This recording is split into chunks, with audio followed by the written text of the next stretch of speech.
নমস্কার, আমি স্বস্তিকা। আমি আসছি দিদি নাম্বার 1 সিজন 10 নিয়ে আপনাদের সবার সঙ্গে রচনা, তুই বুড়ি হয়ে গেছিস, তাই তোকে বাদ দিয়ে আমাকে নেওয়া হয়েছে। এবার রচনাকে উদ্দেশ্য করে এমন কথা বললেন অভিনেত্রী স্বস্তিকা ব্যানার্জি। রচনা সম্পর্কে স্বস্তিকা এমন কথা বললে সোশ্যাল মিডিয়ায় নতুন করে সমালোচনার ঝড় তুলেছে। রচনাকে বুড়ি বলে অপমান করতেই স্বস্তিকাকে নিয়ে নেগেটিভ মন্তব্য করছেন রচনার ভক্তরা, যাদের মধ্যে একজন লিখেছেন, রচনা বুড়ি হলে তুমি কি? সবাই জানে রচনা আজও দেখতে তোমার থেকে সুন্দর আছে। আরেকজন লিখেছেন, স্বস্তিকাকে দিদি নাম্বার 1-এর সাজে দেখতে একদমই বাজে লাগছে। কেউ বা লিখেছেন, আমার তো মনে হয় স্বস্তিকা রচনার চেয়ে বেশি বুড়ি হয়েছে।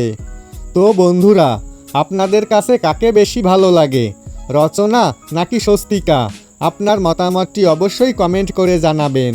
দেখা হবে, কথা হবে পরবর্তী কোনো ভিডিওতে।